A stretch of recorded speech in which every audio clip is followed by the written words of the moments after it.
चलिए आगे बढ़ते हैं। इसी से जुड़ी एक और अपडेट आपको देते हैं कि अनीता चौधरी को न्याय दिलाने को लेकर कैंडल मार्च निकाला गया। अब कुड़ी क्षेत्र में सर्व समाज की हो रही है बैठक। आगे की रणनीति पर किया जा रहा है मंथन। कुड़ी के बाजार बंद करवाने पर भी चल रही है चर्चा। तो मुख्य आरोपी गुलामुद्दीन का आज पूरा होगा पुलिस रिमांड। लगातार 7 दिन तक पुलिस रिमांड पर पूछताछ हुई, लेकिन अभी तक पूरे तरीके से नहीं हुआ है खुलासा। पुलिस रिमांड पूरा होने के बाद आज फिर से कोर्ट में पेश किया जाएगा। पुलिस कुछ दिन और रिमांड लेने की कोशिश करेगी। हमारे साथ राकेश लगातार बने हुए, एक बार फिर से राकेश का रुख करते हैं। राकेश, गुलामुद्दीन को पकड़ा गया, पुलिस रिमांड में रखा गया, 7 दिन तक पुलिस रिमांड में उससे पूछताछ की गई। कई जानकारी ये भी आई सामने कि वो लगातार अपने जो बयान है वो बदल रहा है। तो अब कितने दिन तक उसको और पुलिस रिमांड में रखा जाएगा, इस तरीके की अगर चीजें सामने आ रही है तो? देखिए, अगर बात इस मामले में करें तो पुलिस ने गुलामुद्दीन को पिछले सप्ताह गिरफ्तार किया था।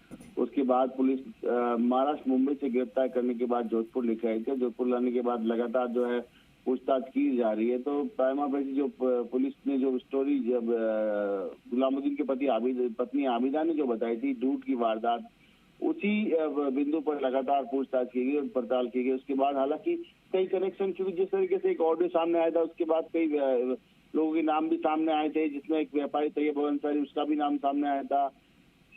उस पर भी लगातार पड़ताल हुई, लेकिन पुलिस का ये कहना है कि जो अभी तक की पूछताछ हुई उसमें गुलामुद्दीन और तैयब के बीच का जो है कनेक्शन साबित नहीं हो पाया। ऐसे में संभवतः पुलिस जो है तैयब अंसारी को इस मामले में इन्वॉल्व नहीं कर रही है। तो ऐसे में परिजनों की ये मांग है कि जब तक तैयब अंसारी, जिसका नाम इस ऑडियो में शामिल था, उसको भी इसमें आरोप बनाया जाए। हालांकि उन्होंने परिवार वालों ने जो एफआईआर दर्ज की थी उसमें नामजद आरोपी भी बनाया गया तैयब अंसारी को, लेकिन पुलिस ने बाद में उसे शांति बंद की धाराओं में गिरफ्तार किया, कोर्ट में पेश किया, जहां से जुडिशियल कस्टडी में भेज दिया गया। उसके बाद उसकी जमानत भी हो गई है, लेकिन परिवार अभी भी उसी पर अड़ा हुआ है। तो वही अब देखना यह है कि जिस तरीके से गुलामुद्दीन का 7 दिन का रिमांड पूरा हुआ, उसने जो खुलासा किया उसमें प्रारंभिक स्थिति पर लूट और लूट के बाद शव को ठिकाने लगाने के लिए उसके टुकड़े करने की बात कबूल की है। तो अब वो तमाम बातें जो उसने कबूल तो कर ली, लेकिन तीसरे व्यक्ति की जो भूमिका पर अभी भी संशय है। तो ऐसे में कहीं न कहीं पूछताछ जो चल रही है, आज रिमांड पूरा हो रहा है, उसके बाद पुलिस उसे एक बार कोर्ट के सामने पेश करेगी। वहां से हो सकता है कि रिमांड और बढ़ाने का भी प्रयास किया जाए।